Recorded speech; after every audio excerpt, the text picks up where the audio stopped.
Hello everyone! Welcome to my channel. My name is Eric. This is going to be my first video, and hopefully this is the first of a series where I just show you some easy, affordable, low-carb meals that I like to make every now and then. These are going to be simple weekday meals, nothing too fancy, and it's great for something that you need to just throw together. So today I'm going to be making a crispy quesadilla stuffed with steak, avocado, and cheese. And just a disclaimer, there's nothing really authentic about this quesadilla as far as a true Mexican style quesadilla, but it's something that will be delicious nonetheless. So the secret to this being a low carb meal are these guys. If you go to your grocery store, you can probably find these Mission brand Carb Balance tortillas or any low carb tortilla. I'm sure there's a bunch of brands, but this one in particular has 4 net carbs, which is great for keto or low carb diets in general.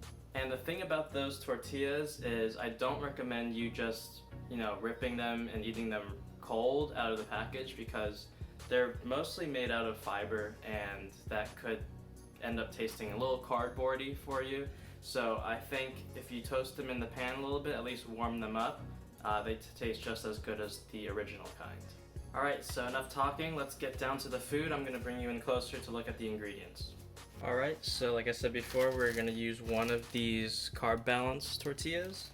I'm going to be using half an avocado, shredded sharp cheddar cheese here. I took half of a ribeye steak that was thick cut, so this is about 8 ounces or so. A tablespoon of butter. This is optional, but I use the butter to baste the steak, which I'll show you.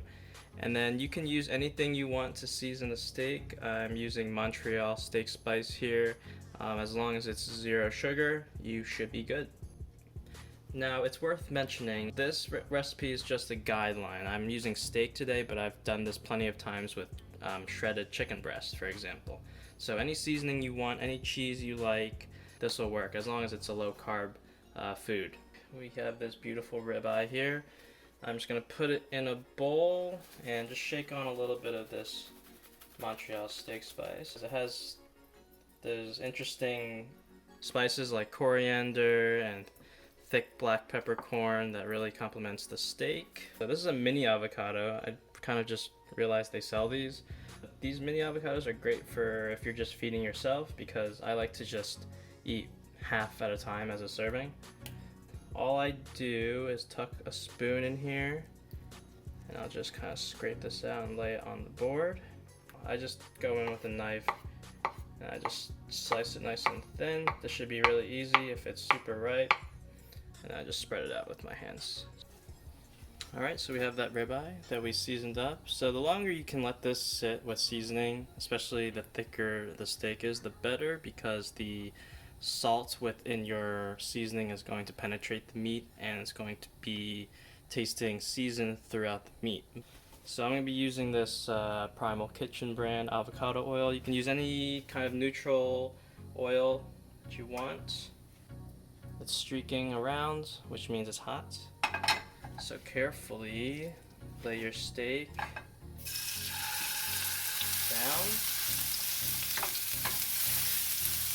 And you want to just gently, you can do this with tongs, but gently push your steak down so it has full contact with the pan. Alright, so we're back. It's been about 2 airing on 3 minutes on this side. So we're going to give it a flip, get your tongs, and carefully give it a nice flip-de-doo-dah.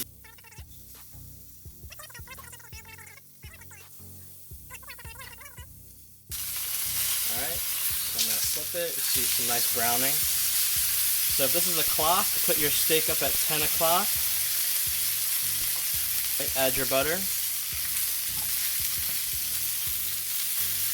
Now if you're right-handed, go 10 o'clock and put your butter up down here at 4 o'clock, and you're going to start basting. If you're left-handed, do the opposite.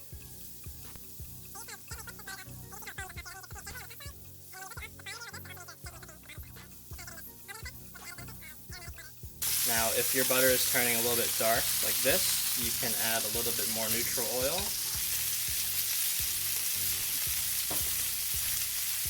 Alright, butter tends to burn because it has milk solids in it, and when those milk solids get overly heated, they burn. And then you want to kind of feel how the steak is changing. At the beginning it was quite raw and squishy, but now as I poke it with my spoon, or you can do it with your finger, it's getting more firm. Okay? Okay, so I'm going for about a medium to medium rare temperature. So this is about ready to pull off soon.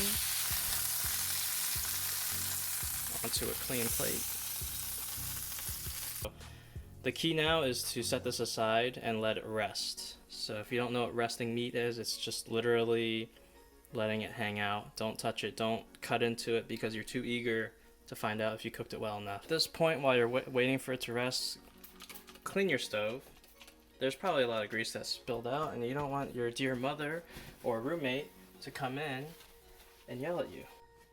Alright, so we're back. We let it rest. Some of the juice came out, but nearly not as much juice as would have came out if you sliced it piping hot, right?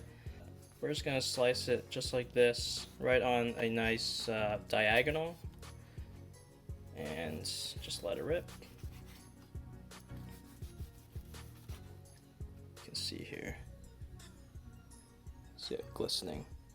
So, yeah, I would say this is more of a medium.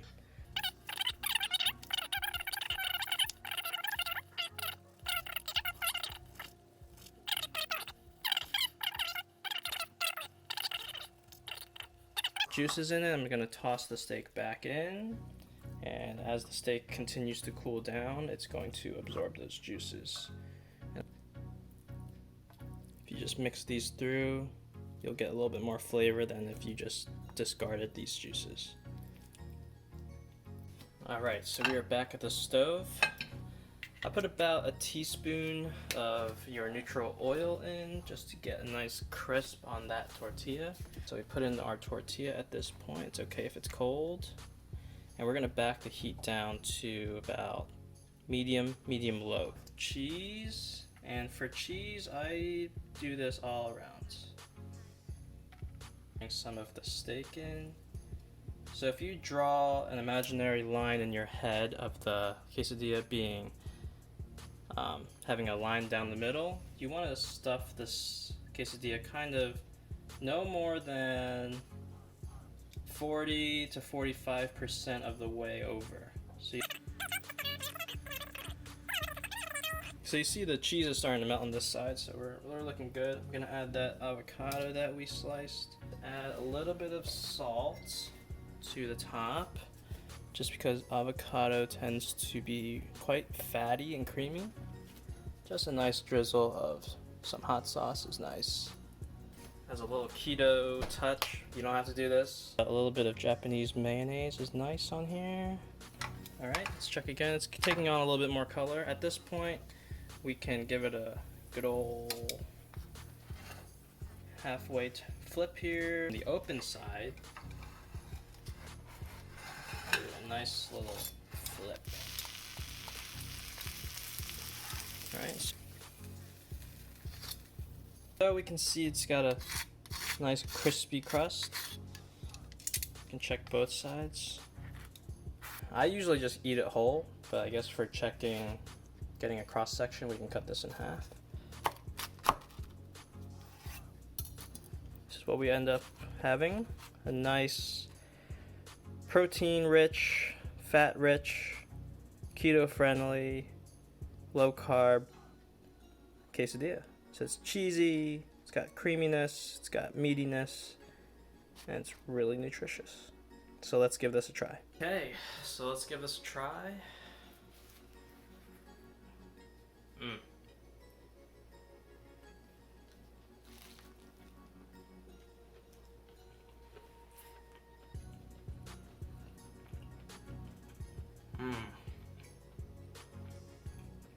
This is my second time making it with steak. And I love beef, so way better than chicken, but I wouldn't do this every day.